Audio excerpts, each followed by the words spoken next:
Fala investidores, bem-vindos ao canal Enriqueça Investindo, o seu canal de investimentos no YouTube. O vídeo de hoje traz os resultados da Neoenergia referente ao primeiro trimestre deste ano. Vamos falar sobre os principais destaques apresentados pela empresa neste período. Mas antes disso, se você ainda não conhecia o canal, já se inscreva, deixe o seu like e ative o sininho para não perder nenhum conteúdo novo que postarmos no canal.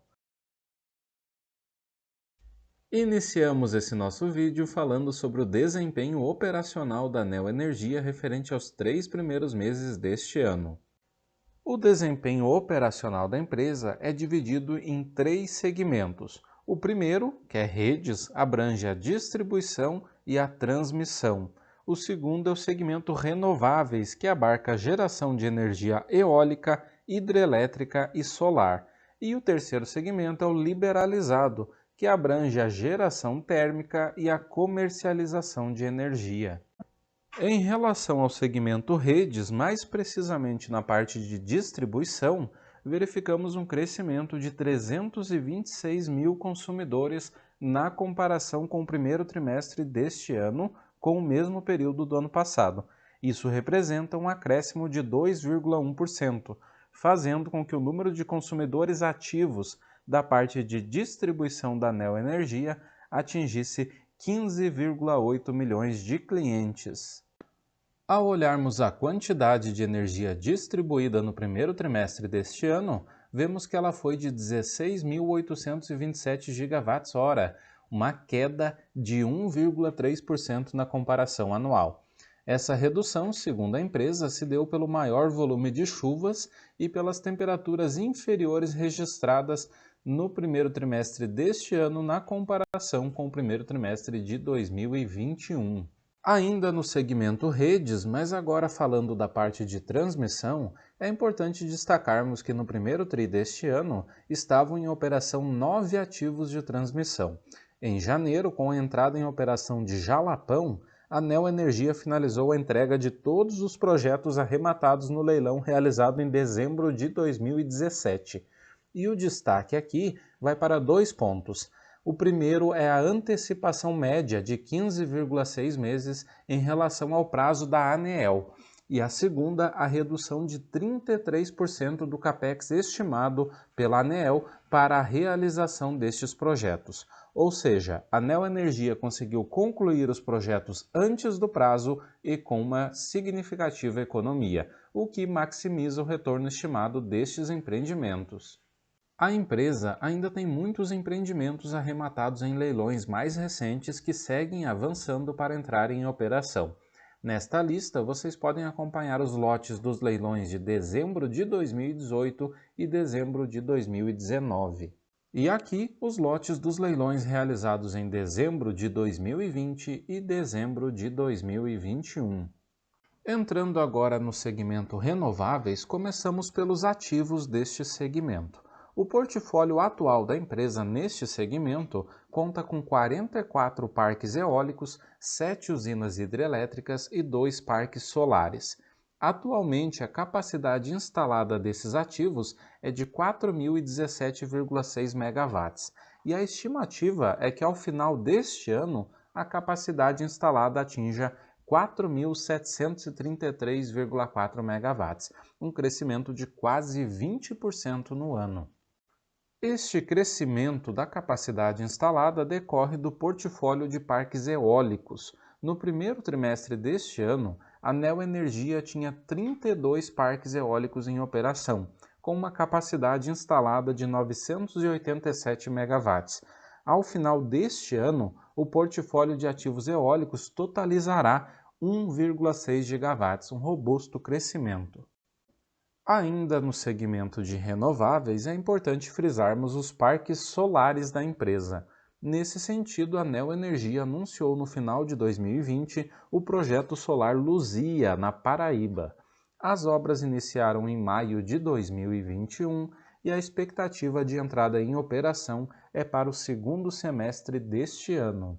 Por fim, em relação aos segmentos renováveis, falaremos brevemente do portfólio hidrelétrico da Neoenergia. Como dito anteriormente, a empresa possui participação direta ou indireta em 7 usinas hidrelétricas, sendo que a concessão que irá expirar primeiro ocorrerá somente em 2039 na usina de Itapebi. As 6 demais usinas em que a empresa tem participação terão suas concessões finalizadas apenas entre os anos de 2040 e 2049.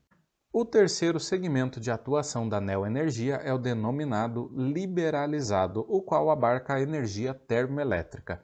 Neste segmento, a Neoenergia possui a Termopernambuco, a qual tem capacidade instalada de 533 MW e energia assegurada de 504 MW. Nesse ativo, é importante frisar que em leilão realizado no final do ano passado, foi vendida toda a capacidade disponível do ativo, ao preço da potência de R$ 487 mil por megawatts-ano, com início de fornecimento em 1º de julho de 2026 e que irá gerar uma receita fixa de R$ 207 milhões por ano. O contrato firmado terá vigência de 15 anos. Passaremos agora à análise do resultado financeiro da Neoenergia referente ao primeiro trimestre de 2020, mas antes pedimos novamente o seu like e a sua inscrição no canal. E também é importante falarmos que esse vídeo não é uma recomendação de compra ou de venda das ações da Neoenergia. Esse conteúdo tem caráter meramente informativo e educacional. Começamos pelo resultado do segmento Redes, que é hoje o principal segmento de atuação da empresa. Aqui podemos observar que na comparação anual, a receita líquida do segmento cresceu 15%, atingindo 9,5 bilhões de reais. Os custos com energia também cresceram, mas em percentual menor, um crescimento de 11%. A margem bruta ficou em 3,6 bilhões, um robusto crescimento de 30%. E o EBITDA, que é o lucro antes dos juros, impostos, amortização e depreciação, também apresentou um forte crescimento de 36%, chegando a 2,7 bilhões. E o lucro líquido do segmento igualmente cresceu, em percentual de 25%, atingindo 1,2 bilhões de reais. Esse crescimento da margem bruta se deu diante dos reajustes tarifários da Neoenergia Coelba, Cosern e Electro e da revisão tarifária da Neoenergia Pernambuco e Brasília. O segmento renováveis teve um resultado financeiro mais modesto. Embora a receita líquida tenha crescido 67% na comparação anual, atingindo 406 milhões, a margem bruta apresentou um crescimento bem mais modesto, de 15%, chegando a 287 milhões, assim como o EBITDA, que cresceu 10%, finalizando em 235 milhões, e o lucro líquido do segmento, que caiu 38%, ficando em 63 milhões de reais. Esse resultado da última linha, o lucro líquido, sofreu impacto da maior depreciação do período e também das maiores despesas financeiras em razão da entrada em operação do complexo de Chafariz. O segmento liberalizado apresentou um crescimento de 36% na receita líquida na comparação anual. Também teve um crescimento nos custos com energia na ordem de 20%, atingindo 471 milhões. A margem bruta apresentou expressivo crescimento de 74%, chegando a 299 milhões. O EBITDA, da mesma forma, cresceu, mais do que dobrando na comparação anual, chegando a 265 milhões, acréscimo de 114%. E o lucro líquido do segmento, da mesma forma, cresceu 133%, chegando a 175 milhões. O resultado consolidado da empresa, o qual engloba todos os seus segmentos, apresentou uma melhora interessante.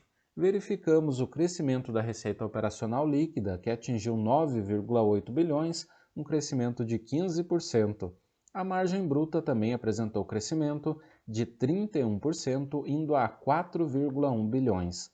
As despesas operacionais, embora tenham crescido, cresceram em um percentual menor, de 12%, indo a 889 milhões. O EBITDA apresentou um forte crescimento, indo para 3,1 bilhões, um crescimento de 39%. O ponto de atenção do balanço apresentado é o resultado financeiro, o qual foi negativo em 917 milhões de reais, um crescimento de 140%, impulsionado, claro, pelo aumento da dívida da empresa, necessária para o seu crescimento devido aos arremates que a empresa tem feito em leilões recentes. Todos esses dados culminaram em um lucro líquido de 1,2 bilhões, um acréscimo de 20% frente ao mesmo período do ano passado.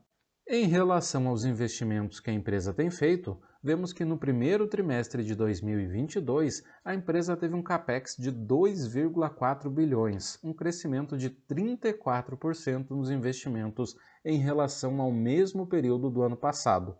Destaque para o crescimento dos investimentos no segmento renováveis, de 75%, impulsionado pela entrada no segmento de energia solar. Agora falaremos um pouco sobre a dívida da empresa. Em março deste ano, a dívida bruta da empresa chegou a 39,5 bilhões, sendo que 7,6 bilhões são dívidas de curto prazo e 31,8 bilhões são dívidas de longo prazo. Esse montante é consideravelmente maior do que os 36,7 bilhões registrados 3 meses antes. Em relação à dívida líquida, que é a dívida bruta menos os montantes que a empresa tem em caixa, esta é de 33,6 bilhões, um acréscimo de 10% na comparação com 3 meses antes. Embora tenhamos um crescimento considerável na dívida líquida da empresa, o seu indicador de alavancagem, que é medido pela dívida total líquida dividida pelo seu EBITDA, permaneceu praticamente inalterado, tendo um leve crescimento de 3,12 vezes para 3,14 vezes. Isso se deu pelo maior EBITDA registrado no período. Ainda sobre a dívida da empresa, neste gráfico podemos observar o cronograma de amortização dessa dívida e percebemos que o montante a ser pago neste ano é de 8,8 bilhões de reais e que nos próximos anos vai se reduzindo gradativamente. Também percebemos que uma parte considerável dessa dívida vence somente de 2027 em diante. Pessoal, se gostaram dessa análise que fizemos sobre o resultado da Neo Energia, pedimos que se inscrevam no canal e deixem o seu like. Comentem aqui se vocês possuem ações da Neo Energia e o que acharam do resultado apresentado. Um forte abraço e bom investimento a todos!